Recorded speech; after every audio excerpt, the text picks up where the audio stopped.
Jednostavno sam onako toliko jako to željela da sam jedan dan si rekla ok, ajde dosta, stalno se nečkaš, stalno lijevo, desno, hoćeš, nećeš, samo napravi story i to je to. Samo reci bilo šta, znači ono, naravno to nije uspjelo jer nisam mogla slušati svoj glas i gledati svoju facu u kameri. I onda sam snimila video i pogledala sam ga jedno 50.000 puta dok nisam sama naučila slušati svoj glas i samo sam pustila. A doslovno story je bio bez veze.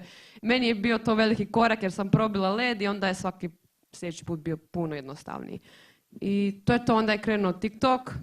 Moji TikTokovi su većinom neka zezancija, pozitiva, malo plesa, malo pjevanja i sve to neki mišmaš zajedno, pa čini neku, valjda, cijelinu. Ali ti si također i majka. Da. Kako to onda izgleda kreiranje sadržaja? Je li ključiš i dijete ili baš nekako, kako je tvoje mišljenje o tome? Pa iskreno, ja sam onaj tip mame koji skriva svoju djecu od društvenih mreža jer mislim da su to ipak velike sad već brojke da bi ja svoju malu djecu stavljala pred toliko veliku publiku.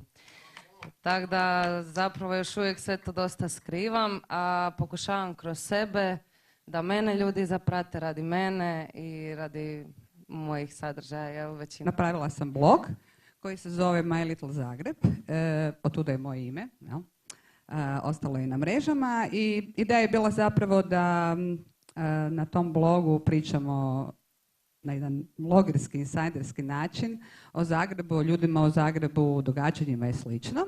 I to je bilo super, blog još uvijek postoji, tako da nisam dugo već ništa pisala, jer ne stignem, ali on je tu. Svidio mi se TikTok, da, upravo iz tog razloga što je puno, što je rekla Laura, interesantniji, zanimljiviji. Taj video sadržaj u zadnje vrijeme postao jako popularan.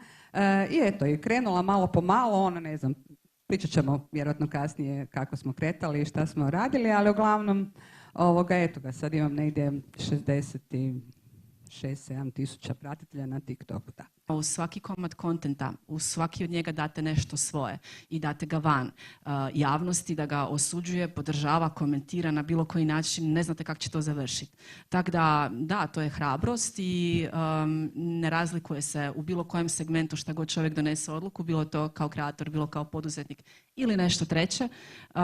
Na isti način ja mislim da se svi trebaju dobro odlučiti u sebi kad imaš tu odluku, ne vjerujem da taj feedback toliko jako onda može doprijeti do tebe, bilo pozitivan ili negativan. Niko nije ni znao. Niko mi nije mogao govoriti nešto negativno i onda su me sestre malo otkrile, pa brat, pa je to malo krenulo, pa onako nisu nikad direktno nešto loše rekli, ali su me nekad znali gledati onako kao malo joj, preozbiljno to sve shvaćaš, kao pa to je samo TikTok. I stvarno se u TikTok zapravo isplati ulagati cijelo vrijeme dok kao cijelo vrijeme misliš da je zezancija neka, a stvaraš biznis, a da ni ne znaš. A to sam tek otkrila zapravo kad sam ušla malo u svijet. Dugo sam bila na porodiljnom, nisam baš izlazila iz kuće, 2 djece, ja. Briga itd. I nisam ni sama ta shvaćala kao da me puno ljudi gleda. To je prilično ozbiljan posao, stvarati sadržaj, posebno kako ga stvaraš svaki dan, a skoro mi koji se time bavimo i to radimo svaki dan, tako da Evo danas sam snimala, to ćete vidjeti kako sam si radila kod frizera, slick bun, kako se zove.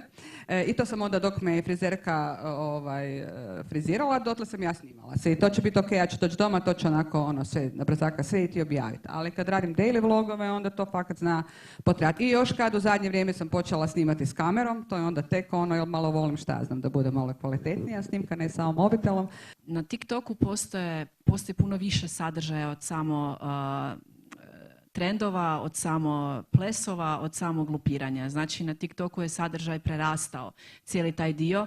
Možemo jako dobro educirati ljude, možemo jako dobro motivirati, inspirirati, stvarati svoje neke zajednice. Tako da ako je bilo koja djelatnost koja rješava neki problem, a vjerovatno da, jer je u poduzetništvu, ajmo to tako reći, ima svoju priliku, svojoj zajednici, svojoj publiki ispričati publici ispričati način na koji oni rješavaju taj problem, detektirati ga i pomoći sa svojim nekim savjetima. Tako da bi generalno bilo odgovor može, ali sa veliki mali strateški pristupi tome, znati šta se želi, koja su očekivanja i na taj način kreirati sadržaj.